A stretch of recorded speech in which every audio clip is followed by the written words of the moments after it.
Halo semuanya, tonton sampai selesai dan tentunya klik juga tombol subscribe di bawah. Langsung saja kita simak videonya dan semoga membawa manfaat. Pesawat tempur supersonik Indonesia yang menggemparkan dunia.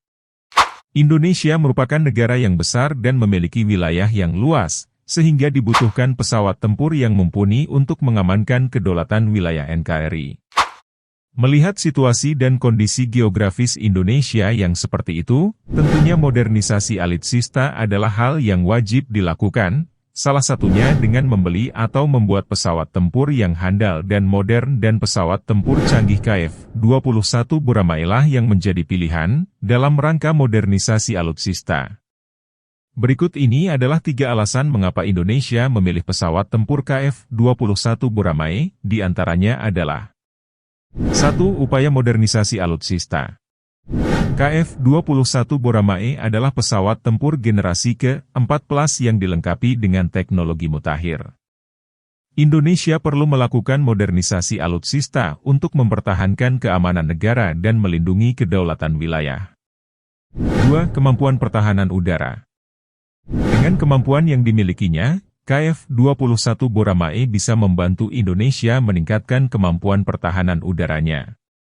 Pesawat ini dilengkapi dengan sistem radar canggih dan penghapus radar seperti pesawat siluman atau stealth buatan Amerika serta senjata yang dapat menghancurkan target udara dan darat. 3. Potensi produksi di Indonesia. Jika Indonesia membeli KF-21 Boramae, maka KAI berencana untuk memproduksi pesawat di Indonesia. Hal ini bisa memberikan manfaat ekonomi yang besar bagi Indonesia serta meningkatkan kemandirian industri pertahanan nasional. Pesawat tempur KF-21 Boramae adalah pesawat tempur buatan Korea Selatan yang dikembangkan oleh Korea Aerospace Industries, KAI, dan Lockheed Martin. Pesawat ini merupakan pesawat tempur generasi ke-45 yang dirancang untuk menggantikan pesawat F-4D, Phantom II dan F-5E, F-Tiger II.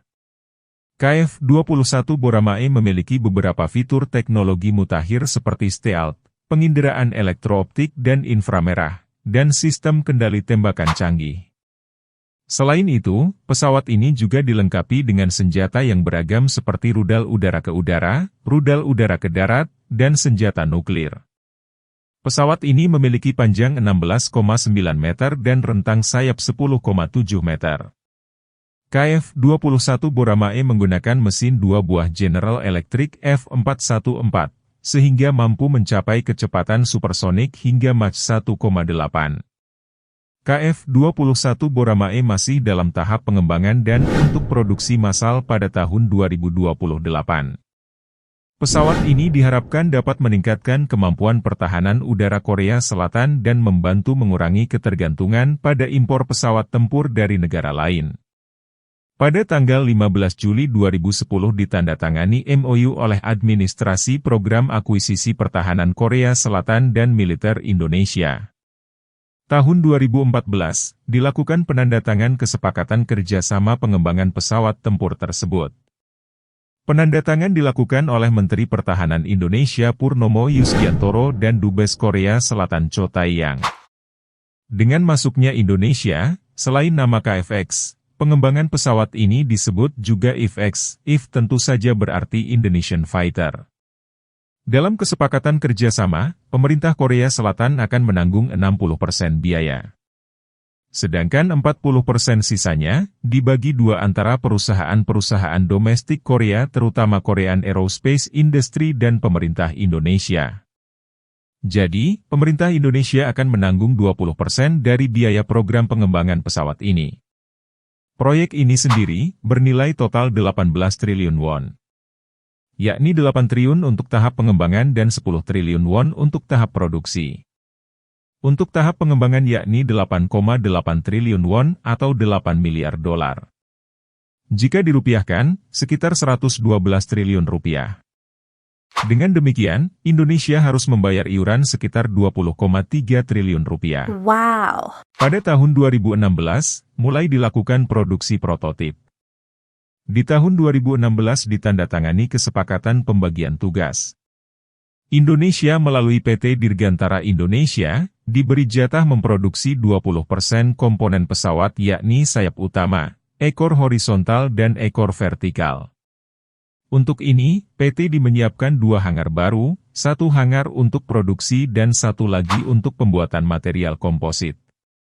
Indonesia juga mengirimkan 100 tenaga ahli ke Korea Selatan untuk ikut serta dalam program riset pesawat ini. Pada tanggal 19 Juli 2022, pesawat tempur KF-21 berhasil melaksanakan terbang perdana. KF-21 lepas landas dengan membawa 4 buah rudal meteor yang terpasang di bawah badan pesawat. Bertempat di Pangkalan Angkatan Udara di Sacheon, KF-21 mengudara lebih dari 30 menit dan berhasil mendarat kembali dengan mulus. Uji terbang perdana ini menandai milestone atau tonggak pencapaian dari program pengembangan pesawat tempur KF-21. Sebuah program yang disebut-sebut merupakan program termahal dalam sejarah Korea Selatan. Indonesia, pada rencana awal akan membeli sebanyak 50 pesawat. Namun, tentu dalam perjalanan waktu hal ini sangat mungkin berubah. Untuk keberlanjutan keikutsertaan Indonesia dalam program ini merupakan hal yang harus diperhitungkan secara cermat. Lalu bagaimana keberlanjutannya? Tentu tidak saya bahas kali ini karena durasinya terlalu panjang. Jika kalian menginginkannya silahkan tulis di kolom komentar, dan kita akan membahas lengkap tentang KF-21 Boramae.